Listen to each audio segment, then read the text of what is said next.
on the new U.S. sanctions against the DPRK, I'm joined by Raymond Tanter. He's a former member of the White House National Security Council. He teaches international relations in the School of Foreign Service at Georgetown University. First of all, your thoughts on the sanctions?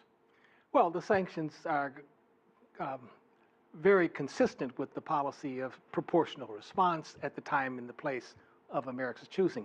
I looked at the Treasury Department's website of the Office of Foreign Assets Control, and there are 635 mentions of North Korea or synonyms, and 35 about the current sanctions issued today. So the Treasury Department is really going after the North Korean regime. Let me ask you this. I was looking back, sanctions seem to be a big part of the history between the United States and the DPRK. This is a foreign policy blog post from a little over more than a year ago. You remember the nuclear test? You were on the broadcast talking to us. This wasn't U.S. sanctions. This was looking at UN sanctions. And the headline in this blog post was, "Is there anything in North Korea left to sanction?" And just by asking that, I think it illustrates that there have been so many sanctions. Can this really be effective?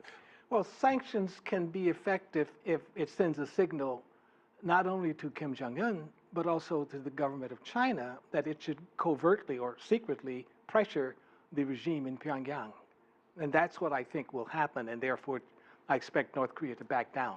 But let me ask you this, and I'm going to go further into the past. In a New York Times article in June of 1998, the South Korean president at that time came here to Washington to talk to U.S. President Clinton at the time, basically asking to end the sanctions against the DPRK. He said, quote, "It would be desirable for the United States to ease its economic sanctions on North Korea. I think this would be more effective in efforts to get North Korea to open up and liberalize." And the article went on to say that some prominent U.S. think tanks also agreed.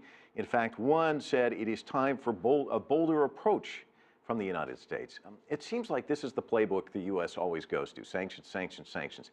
Is there another way? Well, the United States took North Korea off the state sponsors of international terrorism list as part of the opening to North Korea.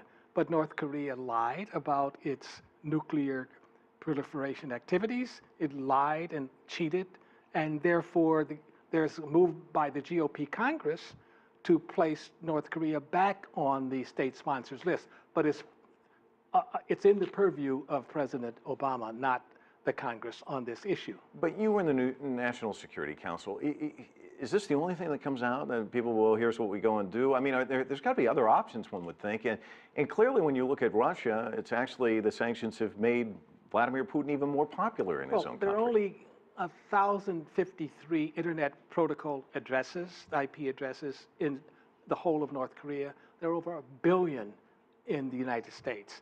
A block in Washington, D.C. has more Internet protocol addresses. So when you shut down the Internet for 10 hours covertly and don't take credit or deny it, that sends a total message to the elite of North Korea that they can't get away with it. But the big problem is that there's a lack of a civil society in North Korea. There are no opposition groups like the National Council of Resistance in Iran. And therefore, there's no internal pressure, Mike, on the North Korean regime. There's been these published reports, and I'm sure you've seen them, where some of these people who weed out hackers say that this really probably wasn't the DPRK, that it was actually disgruntled former employees of Sony. The DPRK continues to insist that they didn't do it. What's your thought on that? It's inconceivable, having worked at the White House, that the FBI would put the president out front while he's on vacation, issuing an executive order naming and shaming North Korea. The FBI head would have its head severed. Well, let me ask you one final question. What happens as a result of this? I mean, you know, you've been on this broadcast and you've said it's usually tit for tat. Something happens, the DPRK responds. What can we expect to see down the road? On the cyber warfare, it's a national security threat, not just an attack against an American firm, Mike.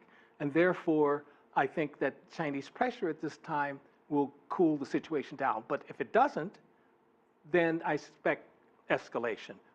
On the cyber side, on the covert side, mostly, because there's precious little more to sanction, or shutting down. That's what like I said, shutting down the Internet protocol address access to the Internet. Well, Raymond, it's always a pleasure seeing you, and Happy New Year. Thanks for coming in.